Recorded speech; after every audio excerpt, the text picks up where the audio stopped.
So thank you very much for joining our webinar. This is a 0PM hosted webinar. For those of you who don't know me, I'm Sarah Hale and I work for the German Water Centre. And for those of you who don't know the project 0PM, it is a Horizon 2020 research and innovation action project funded by the European Commission, European Union. And we work on 3 interlinked strategies to prevent, prioritise and remove these persistent and mobile substances from the environment to try and protect the environment itself and also human health. Today's webinar is called A Spotlight on the Current Policy and Science of the F-gases. So it's a topic that I think is very relevant at the moment. And we have 3 speakers today. The first speaker is Lise, and she works at Milieu Law and Policy Consulting. She's our work package leader in 0PM of our work package called Policy. And she's going to tell us about the 0PM regulatory watch and touch upon the F-gases regulation that's just come into force in the EU. Then we're going to hear from Michael Garry. He works for Atmosphere, which is a company supporting the acceleration towards sustainable cooling and heating systems using natural refrigerants. So he's going to tell us about several more relevant policy discussions that are happening at the moment, and he'll put them in the context of refrigerants and TFA. Then we are going to hear finally from Juliane. She works at ETH in Zürich, and she's going to tell us about some alternatives to F-gases as refrigerants. We're going to look at what's out there. We're going to look at some of the challenges. And she's going to put this into the context of the F-gases restriction and the broad PFAS restriction. So there's a lot of regulation. There's a lot of science happening. If you have a question, please pop it in the Q&A box and Hans-Peter will moderate that towards the end of the webinar. The webinar will be published, the slides will be available, but this will happen in a couple of weeks, maybe after the summer holidays. And any questions we don't get time for, we will answer those or endeavour to answer those after the webinar. So what I will do now is pass over to Lise. She's going to talk first and she'll share her screen. Then we'll switch between the presenters. So Lise, off you go.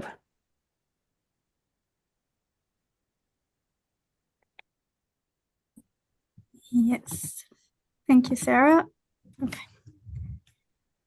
Yes, so just going to start by briefly presenting an activity that we've been doing since the beginning of 0PM, which is the regulatory watch. Some of you might already be familiar with it if you're following 0PM on social media, especially on Twitter. So the 0PM, so the regulatory watch is a monthly update on EU level regulatory developments. So we're talking here about legislative proposals, adoption of implementing acts, etc. It has regulatory activities as well. And so regulatory developments that are relevant for the scope of the projects for the prevention, prioritization, and removal of persistent and mobile substances. It also lists the ongoing consultation activities, so the call for evidence and public consultations and the upcoming deadlines. And so since the beginning of the regulatory watch, we've always taken a very broad perspective and covered different areas of legislation, so beyond chemicals legislation, and looking at water, soil, industrial emissions, product legislation, etc. And we also have generally a specific focus on PFAS, which are at the heart of many regulatory developments at the moment in the EU. And we also focus on other groups of chemicals that are relevant to 0PM, triazines, triazoles, substances that are assessed as meeting the PMT VPVM criteria, etc.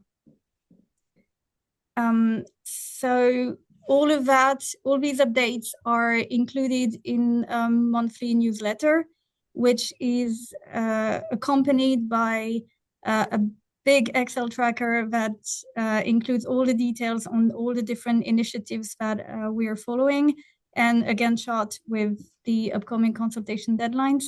And all of that is available on the 0PM website and also on 0PM social media. So Hans-Peter publishes it on Twitter every month.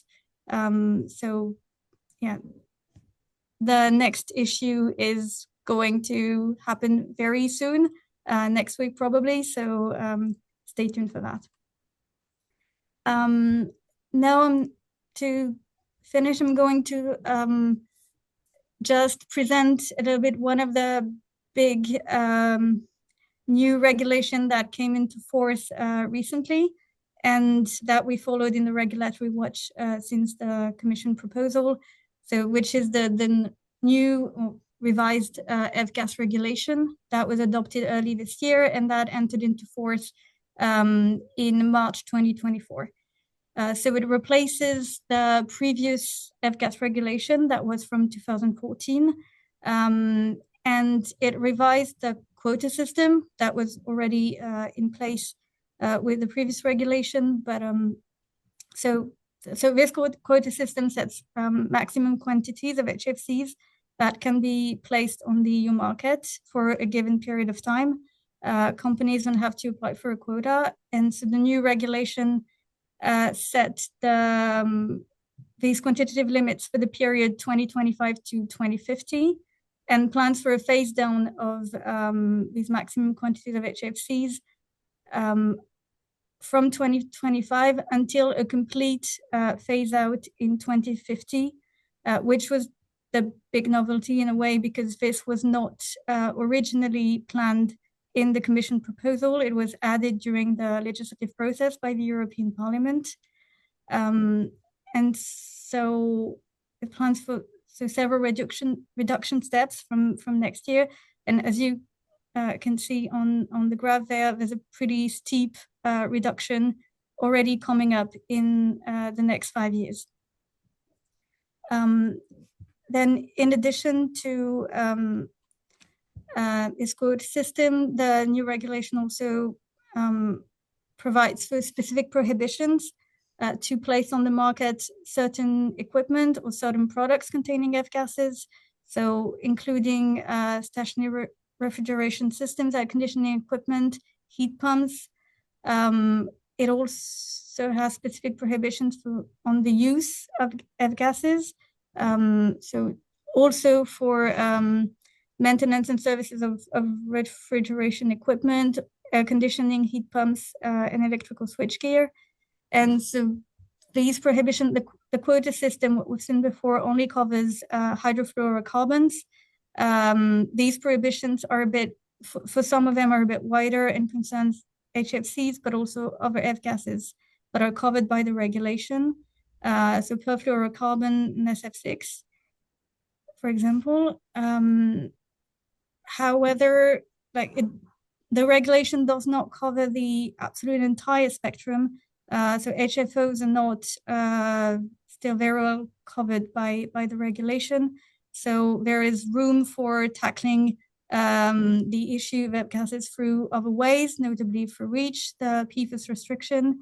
And I think this will be touched upon in the next presentations.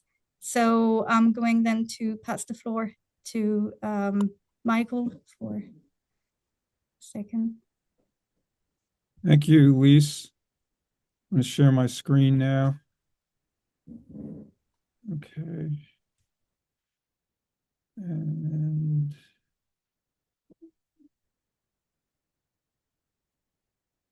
okay. All right. Thanks to 0 PM for having me speak today. It's a pleasure and an honor to be with these esteemed folks. So I'm with Atmosphere. As Sarah mentioned, been there about 10 years. Our mission is to accelerate, we call clean cooling and heating, which is basically HVAC and R systems that are sustainable and use natural refrigerants. And today, okay.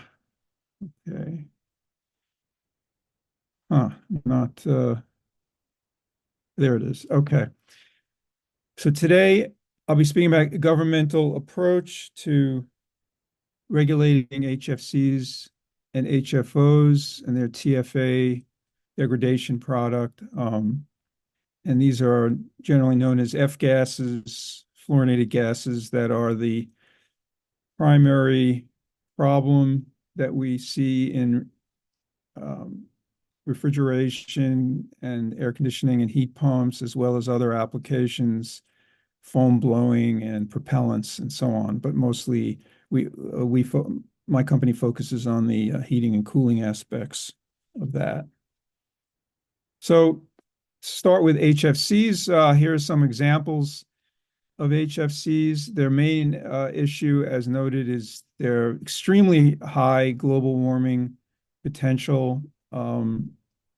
This one, 134A on the left, is also contributes to forms TFA in the atmosphere, up to 20% of it, converting over I'm not sure the exact time frame, but it's not as short as HFOs, but it takes longer, but it does convert partly to TFA. But mostly we're concerned with the fact that these refrigerants have such a high global warming potential, hundreds or thousands of times higher than CO2. So we have several policy regulations that address F-gases, HFCs. The major one is, of course, the Kigali Amendment, which was created in 2016 and has a plan for phasing down HFC production, and is currently, or at least the last time I checked, ratified by 159 countries. I think the total would be about 197, so there's still a ways to go, but we're certainly made a lot of progress in recent years. So the developed countries like the US and the European Union are supposed to, at a minimum, get down to reduce by 85% by 2036. Although, as Lise mentioned, the EU is now gotten more ambitious than that, which I'll get into in a bit. Developing countries have a less ambitious plan to get down to 80% by 2045 or 85% by 2047. So the other, as mentioned by Lise, she mentioned the European F-gas regulation that took effect in March. And as she said, it's the first time that you see a complete phase out of HFCs by 2050. So that's a real, much more ambitious and probably better idea than just getting down to 15%. But and again, there's a reduction in production and imports starting at a baseline of a 2015 baseline of about 177 million metric tons of CO2. And they have specific GWP limits on different applications of 150, generally 150, sometimes 750. They use 20-year GWP as well, but 100-year GWP is the main one, but they do allude to 20-year. And they do link F-gases to PFAS, which is the first time this has happened. And there are a few other things here you can see. But I just listed a couple of the GWP limits on F-gases. What's very notable is that it does, in certain cases, apply even to HFOs. They say all F-gases for domestic fridges and self-contained heat pumps and AC at these dates are banned. So that's also a global first. But in general, they're focusing on HFCs that are over 150 GWP over the next several years for different applications, as you can see here. And in some cases, 750 for chillers over 12 kilowatts. But it generally, focuses on 150 as the threshold for GWP. So in the US, where I'm located, near New York City. In 2020, the U.S. finally passed the AIM Act, which addressed the need to regulate HFCs in particular, and not just ozone depleting gases, which was the previous legislation. And it has a much higher baseline than Europe, 685 million metric tons. And also, it's not as ambitious as Europe. 30% allowed in 2029, 15% in 2036 is the final number. So rather than 15%. And then, as in Europe, there are many bans for different applications associated with the GWP of 150, and actually it's instead of 750, it's 700. And there's a refrigerant management proposal pending still that has to be finalized, and they've been starting to fine companies for importing HFCs. And here you see some of the GWP bans, mostly over 150. 150 is the threshold for most of these applications, and 700 for air conditioning and heat pumps. And you see it's mostly in the next few years that these take effect, so it's pretty soon. Now moving on to HFOs. This is HFO 1234YF, which is the most common HFO that we see in the world. It's used by motor vehicle air conditioning and in many refrigeration blends.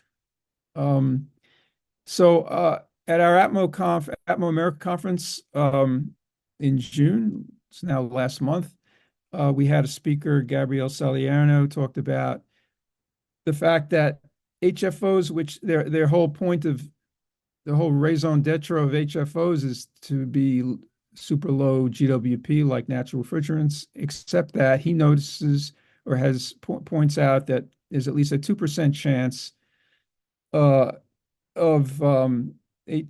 HFOs forming HFC-23, which is an extremely high global warming potential gas. And that would effectively put their HFO GWPs over 150, which is, as I mentioned, is the threshold for banning these gases. So it's interesting that HFOs are actually can convert to HFC 23 through the mechanism first of getting into TFA, and then also in some cases what they call TFE, trifluoroacetic. And so this is an interesting aspect of this. But the main problem with HFOs is that they convert to TFA, which is a PFAS that comes down in the rain. But first, I will say that F gases, including HFOs and TFA, are in fact PFAS because they contain at least one fully fluorinated carbon atom. The TFA is trifluoroacetic acid, is basically a shorter form of PFOA, which is the most well-known PFAS that has been linked to a couple of different cancers and other health problems. And in the EU, F gases make up 59% of PFAS. And so the research is moving for PFAS in that direction. Of course, the problem is that we get a lot of industry pushback on this. Chemours calls TFA a naturally occurring substance, which scientists refute. And these various other claims are also highly questionable. So in the U.S., takes a very narrow approach to PFAS. defining it to exclude F gases and TFA. And this is the definition that they came up with recently in the latest regulation pertaining to reporting of PFAS. This is a highly controversial issue because this year, more than 150 scientists from around the world signed a statement saying that PFAS, it should be considered at least one fully fluorinated carbon atom, not two, as the EPA insists. So this, and of course, this definition would include F gases and TFA. There are some states in the U.S. that take the correct approach, scientific approach, but the EPA does not. In Europe, of course, they're considering 5 proposals from different countries to restrict PFAS as a class. This would include the F gases as well as TFA, with some exceptions. There's a little bit of pushback as well, and even in the EU, but the ECHA chemical agency is expected to issue a decision on this later this year, late in the year, and they've gotten a lot of comments on this. So the Montreal Protocol, which is issues reports on TFA and as well as and HFOs and all F gases, but they have a TFA report that the most recent one in 2022 basically downplays the significance of TFA. They say the properties of TFA indicate it should not be considered a PFAS, and its persistence should only be considered regulatory if it's toxic. And they say TFA does not bioaccumulate. It is not toxic. They say that the current and future releases of TFA it will increase the load in the environment, but are well below the threshold for concern with respect to human health. This is definitely a position that's been criticized, that's been refuted in some respects by what's going on in Europe. What's interesting to me is that Montreal Protocol, as part of their report, Environmental Effects Assessments Panel, they used Colorado State University, which was also part of a study supported by Global Fact, which is a chemical industry lobbying firm.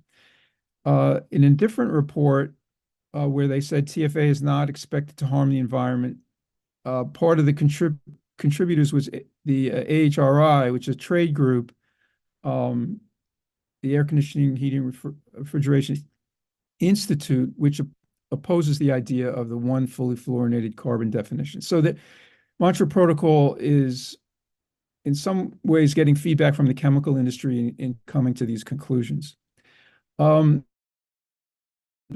a few points about TFA in the environment, in the US, there have been a couple of studies showing that TFA is building up in blood serum as well as in drinking water. Europe, there are multiple studies that have been issued recently showing TFA in drinking water and in surface and groundwater and so on, to the point where these 3 countries, Germany, Netherlands, and Denmark, have drinking water limits for TFA. And in one case, they found that in the Elbe River in Germany, the 3.3 micrograms per liter exceeds these limits. So it's really, the Europeans are taking TFA very seriously, and I think its days are numbered. There's some definitely, one point I want to make here is the German Federal Office for Chemicals just last week, I believe, submitted to ECHA a proposal linking TFA to reproductive toxicity. And there are other health concerns associated with it. So 0PM, the sponsors of this webinar, have also put out a note, or actually Hans-Peter Arp is going to be talking in a paper about TFA as a planetary boundary threat, because it has a disruptive effect, which is not discovered until and it's being manifested on a planetary scale for TFA, and its impacts are poorly reversible. So it's a great concern. And with that, I'll leave my contact information. Thank you for your time. And I will now turn it over to Juliane. Thank you.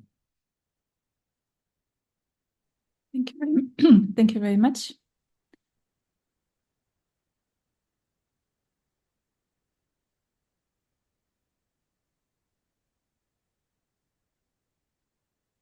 Okay, and now after we have heard quite a bit about the policy, like where we stand with policy, I want to talk today about the alternatives to fluorinated gas as refrigerants. And as you can see here, I have quite a few co-authors. This will also be submitted soon as a manuscript. And so it's not only my own work. I have some contributors which have knowledge also at the end again. But I would like to start with the definition of the fluorinated gases, because there are some various definitions out there to be sure you know what I'm talking about. So we have the fluorinated greenhouse gases, which are substances which are included in Annex 1 to 3 of the European F-gas regulation. We have just heard about the F-gas regulation before. And then, of course, we have PFAS, which are substances with a CF3 or CF2 moiety, which are actually not connected to an H, chlorine, bromine, or iodide. And these can be gaseous, liquid, or solid substances. And then we have the group I'm talking today about. These are fluorinated gases, and I define them here as substances with CF3 or CF2 moieties. And they include as well CF3 iodide or CF3 bromide. Importantly, there are some substances which are, for example, fluorinated greenhouse gases, such as SF6, but they're not fluorinated gases, which I mean here. And also some of the PFAS, which are liquid or solid, are not included here. So as we heard, the European F-gas regulation is actually looking for the global warming potential. So they are regulating substances with a high global warming potential, but they're not looking into things like TFA or ODP. Now, the Montreal Protocol is looking for a substance with a high ocean depletion potential and high global warming potential, but again, not something like TFA, what we heard before. And then we have in Europe the PFAS restriction proposal, which is currently under negotiations. And here, this will include substances like TFA, but there are also derogations for certain uses, and I will come back to them later on. So we see there is some regulation going on, but the PFAS restriction proposal is still under negotiation. And so the concern of TFA, for example, has currently not been addressed. And as we just heard from Michael, some of the fluorinated gases that are also used as refrigerants, for example, R1234, YF or others, they can partially or completely degrade into TFA. And TFA is persistent, which means it will only accumulate but not decrease over time in the environment. And importantly, it cannot be removed from wastewater with the common water treatment methods. So in order to remove it, all the water treatment systems would need to redesign or need additional components. And actually, some of the measured concentrations of TFA are already close to the revised groundwater and drinking water health guidance value. It has been set by Germany in 2020, and which is 60 microgram per liter. So we see that the increasing levels of TFA will really become a problem soon.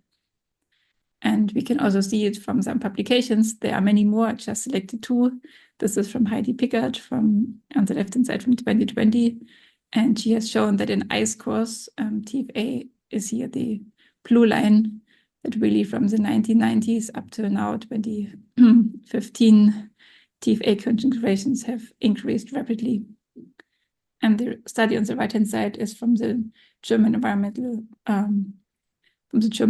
Agency from 2023, and it's samples from trees. And also here you can see increasing levels of TFA over time here from around the 1980s to 2022.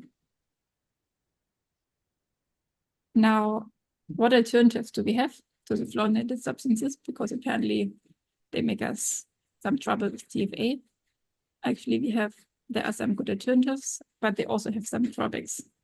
So there's, for example, CO2, which is not non-flammable gas with a low toxicity. There's no byproduct formation, and the global warming potential is 1, no OEDP. When CO2 is used as a refrigerant, the systems have to operate at a higher pressure, so this can be a drawback also.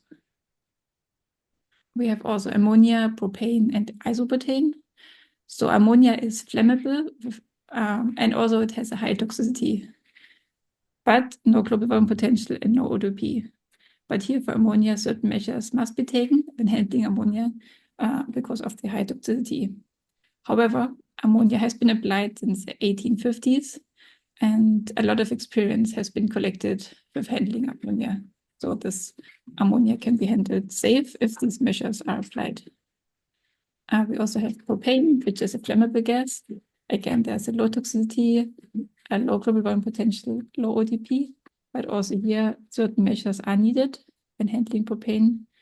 And this is, most of these measures are charge limits, and they actually compensate the risk of the high flammability by having only low amounts of propane or also isobutane inside of the house or building, actually to minimize the flammability risks. But actually from the technical side, there are also considerations which have to be kept in mind. And one is actually the temperature range. And you can see here the heat source and heat sink temperature for some selected non-fluorinated refrigerants. And you can see here that, for example, ethane has a very low heat source and heat sink temperature, whereas water, also CO2, and can go quite high. But there's not one substance that can cover the whole range. You really have to go and make it specific for your application, select this alternative which you need for your application. But interestingly, this is not very different to the fluorinated refrigerants. You can see here with the R designation also fluorinated refrigerants, and also here none of the refrigerants can actually cover the whole temperature range. They're also specific to a certain temperature range. And so from the temperature point of view, there is no drawback using non-fluorinated refrigerants. Very interesting is also the efficiency to look at. And this is a graph from actually Christian Gehring from the RTW Aachen from 2023. And I first explain you the graphic, and then I tell you what you should take from this picture. It's a bit difficult, but very important to understand. So the RTW Aachen, they did a life cycle assessment of a heat pump. The heat pump was considered to be supplied, also to run over 20 years, and it was supplied with a German electricity mix as of 2018.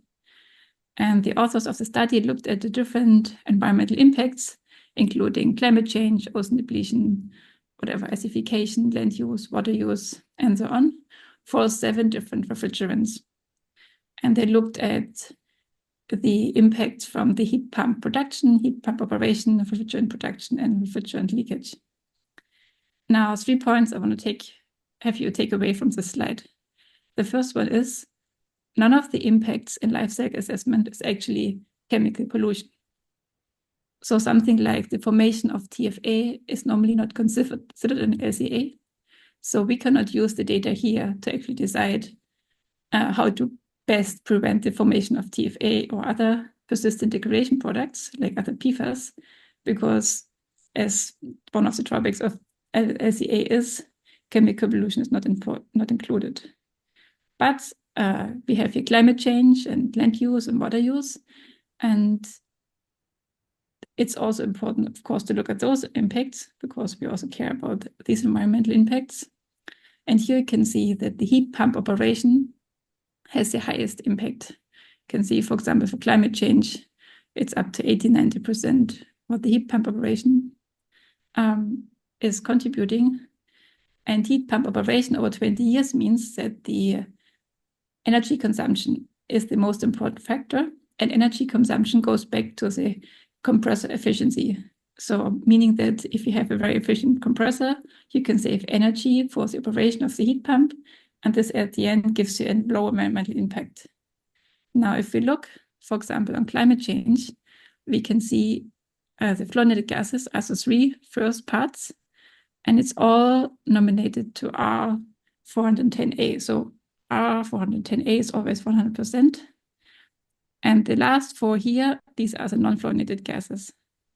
And we can see that the non-fluorinated gases have actually a lower impact than the fluorinated gases. So propane, propene, and ammonia actually have a very high compressor efficiency, and isobutane has a very similar one to the fluorinated gases. So when it comes to having a low global, having low impact on climate change, but also on all the other impact categories, which you can see here, it's not only about selecting the correct refrigerant in terms of refrigerant leakage or production, it's also having a high compressor efficiency. And here, actually, the non-fluorinated refrigerants are a really good plus and having high efficiencies. This is very important to keep in mind, and this also speaks for using non-fluorinated refrigerants. Now, let's have a look at the applications where these refrigerants are needed and what is already available on the market. And I will cover three big sectors, which is refrigeration, indoor climate, and some miscellaneous uses, which are different ones and from different sectors. And I would like to start with domestic refrigeration, which is like the fridges and freezers you have at home. And more than, I think, 95% in Europe already run with isobutane. So here, fluorinated refrigerants are not a topic, at least in Europe. This is different in the US, but in Europe, isobutane is used in most of the fridges and freezers. Then there are the standalone refrigeration system in commercial stores. And these are hermetically sealed refrigeration units in commercial stores. And there are different systems available, for example, with CO2, with ammonia, propane, propene, isobutane, and others. But actually, it's propane that is used most often. And then you probably also know this. In larger stores, you have this multi-pack centralized refrigeration systems, also in these commercial stores. And here it's mainly CO2, which has been used as refrigerant. I think, as of the numbers I know, there have been 35,000 systems installed globally, 29,000 in Europe already. So this is something which is not new and which has been applied very widely. There are also cascade systems where ammonia and CO2 has been used, sometimes also chillers using propane with glycol loops. So there are different solutions. And basically, take-home message from here is alternative systems not using fluorinated refrigerants are on the market. Industrial refrigeration has been using since 1890s or 1850s ammonia. It's very energy efficient, and it's used on board for cooling of fishes on board ships, but also in process cooling for food in breweries and like everywhere where you really need large systems for cooling. In some cases, people were afraid that ammonia, if it leaks, could, for example, contaminate the food. So there have been systems using cascade systems with CO2 and ammonia. And there, the ammonia is used inside, like close to the food packaging, folks are like close to the food. And so in case there is a leakage, there is only the CO2 in contact with, and also it has the advantages of using less ammonia. And we have also transport refrigeration of goods, for example, in trucks or trailers or containers. And here we have different systems. Some work with propane, some with CO2. But actually, these systems, you can go out and say, I want to have a trailer which runs with natural refrigerants, and it's available. Maybe not yet the majority of the trucks, trailers, and containers, but they are there. And finally, for the refrigeration, I would like to talk about ultra low and low temperature freezers, which go down to -100 degrees if we talk about ultra low, or like -30 to -50 degrees for the low temperature freezers. And here we have also different systems, but mostly ethane is used. So if you remember the chart with the temperatures, ethane was really on the top, and it was one of the lowest temperatures available. But there are also cascade systems with ethane, and then there's a second cascade, propane and ethane, or also other cascade systems. What I found very interestingly is the Odense Hospital in Denmark, in Copenhagen, I think. It has a whole storage room where you can walk in, they even drive in with vehicles in this -80 degree storage room. It's storage of tissue and cells, I think. And they use a cascade system of, I think, ethane and ammonia. So also here, there are systems on the market, maybe not predominantly with a high market shares, but systems have been developed and are available to be used. Now, in the interest of time, I will walk a bit faster through the different indoor climate systems. But we have here heat pumps and built-in entry systems, and you can see from all the X's mean systems with these refrigerants are already on the market. So for heat pumps, you can see CO2, ammonia, propane, and others. You can get them already. For heat pumps as well as air conditioning, there have been some discussions about the split systems, where you have one part of the system outside and one part inside. And here it comes again back to the charge limits for the flammable refrigerants, which still make a bit of problems. But I'm pretty sure that this also will be solved in the future. But also district heating networks have been developed with CO2 and ammonia.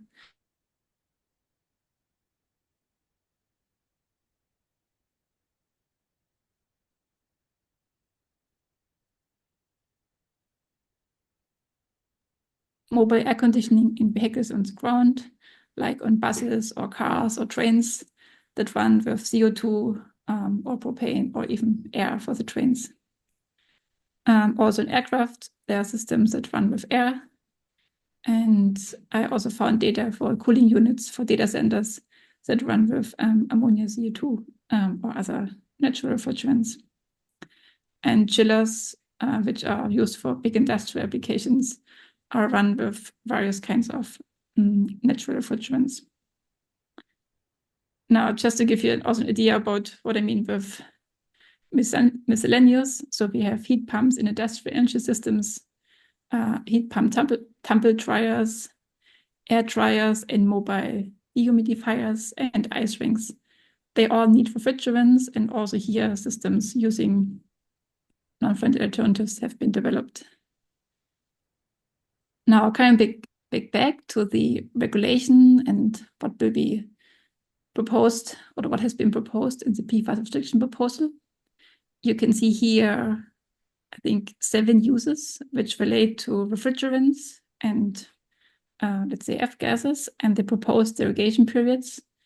And actually 2 of them, or at least we think the 2 of them, refrigerants and low temperature refrigeration below -50 degrees, and refrigeration in transport refrigeration other than in marine applications, they could be made much more specific, because I have shown you just, so I know that a lot of alternatives are also available in these areas, and it would be good here probably to be more specific of where do we need a proposed derogation of 5 years, and for which ones is it sufficient to have just a transition period of 18 months.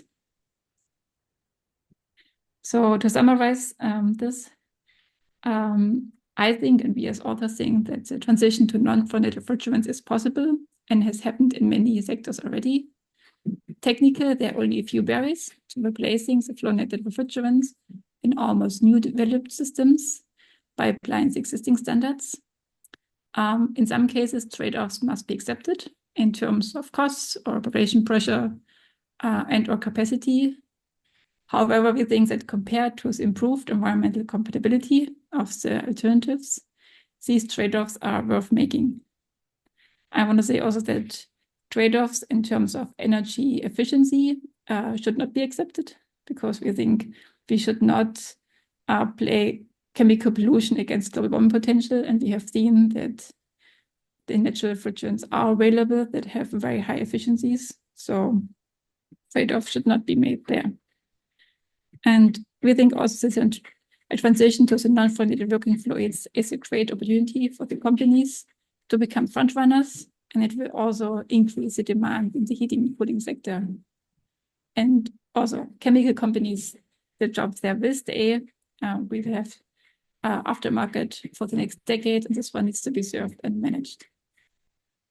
And with this, I would also like to thank again my collaborators, including Katharina Breuer and Christian Wering, which are both from the RWTH Aachen, Armin Hafner from the Norwegian University of Science and Technology, Martin Scheringer, who's working here with me at ETH Zürich, Ian Kassen from Stockholm University, Rainer Lohmann from the University of Rhode Island, and Greta Goldman from Milieu, Brussels. I'd also like to thank Henry Wörnschemel from the Swiss Federal Office for the Environment for his comments. Our manuscript on the topic will hopefully be submitted soon. And we'd also like to thank the Tides Foundation for funding the whole project. And thank you for listening. Great, thanks very much, Juliana and Michael and Lise, for this excellent overview of regulations and also alternatives to F-gases. And I want to remind everyone that we have an open Q&A. So if you had any questions to any of the speakers, please put that in there. Right now, we only have one question, which I'll get to. And I will say there are also, as Juliana was talking about, trade-offs. There are trade-offs to not putting any Q&A. If there's no other questions, then the trade-off is I will be asking questions. But the first question, I think Juliana would be the best to answer this. It's pertaining to an F-gas that is not used for refrigeration. It's the Novec 1230 firefighting gas. It has a structure similar to Gen X, but will this be included in the F-gas or PFAS general restriction? So the PFAS regulation, or the proposal for the PFAS restriction, is excluding firefighting foam.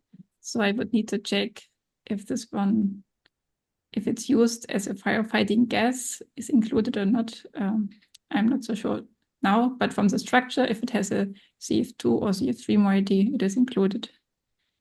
For the F-gas regulation, there is these annexes 1 to 3, and they have specific substances included. And if it's not listed there, then it will not fall under the, like, for example, if heat pumps should only have substances with global warming potential below a certain number, then they would not fall under this. But I think it would fall under the general quota system if it has a certain global warming potential. But maybe Lise or Michael can correct me here. And yeah, for the application, it depends how it is defined firefighting. I'm not so sure here. Is there any other follow-up on that question from Lisa or Michael? Do you know about this Novec 1230 firefighting gas? I'm not familiar with that one. Okay.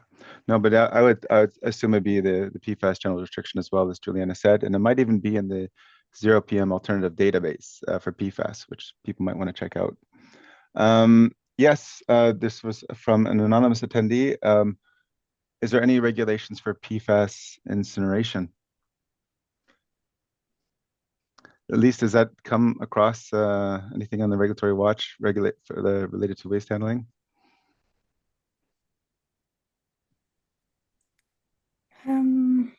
Not that I know of, but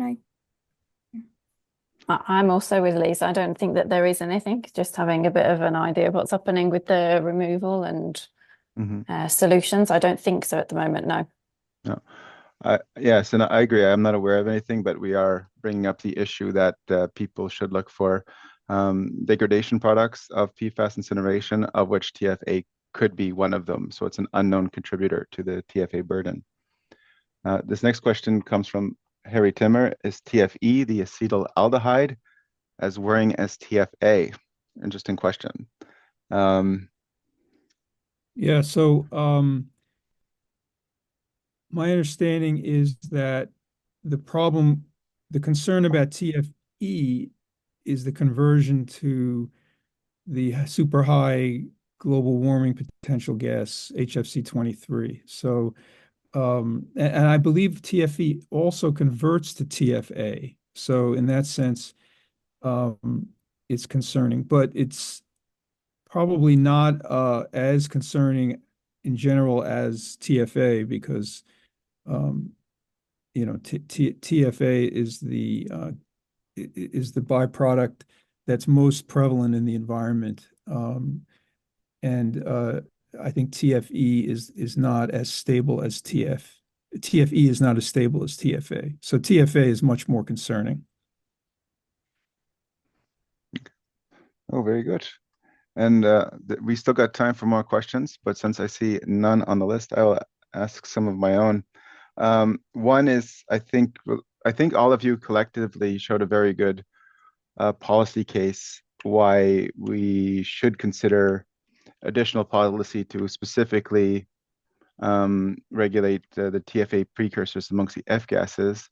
And I'm also thinking of Juliana's LCA impact analysis, which is showing like the diverse impacts and trade-offs and how they work to each other. And usually, from how I've seen other policy develop, the missing component here is the socioeconomic analysis to see if there's any what overall gains there are by adopting more regulations for transitioning to technology that do not use F gases. So just related to some questions like that, have you seen any approach to do this overall socioeconomic analysis to show the net values of society if they come over these lock-in effects to transition? Maybe I'll ask Michael first, since you've been following the market developments closely. Socioeconomic. Yeah, I think that there is some attention paid to, the impact on, say, jobs associated with these production of these gases. But if F gases are, and they are being phased down, but they're being replaced with HFOs, and if those also are phased down, I would imagine that that would have some economic effect in terms of the places that manufacture them. But on the other hand, there would be an uptick in production of natural refrigerants so perhaps, the ultimate, the result would be a wash there in terms of the effect on jobs.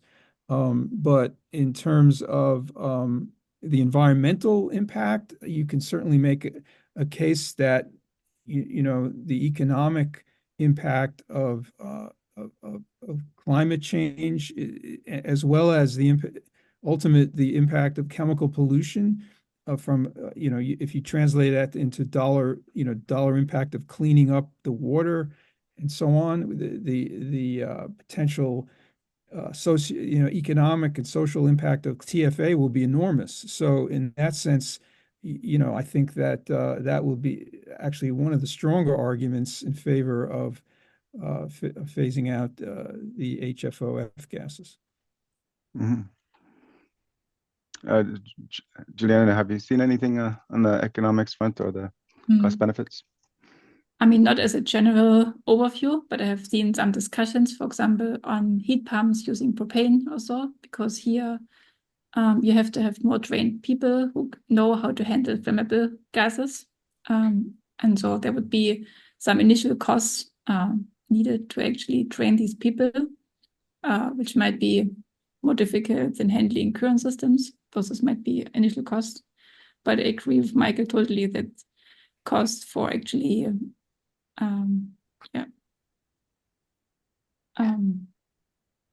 for cleaning up water with TFA. And if we come to a point where this is really needed, then this would exceed this amount a lot.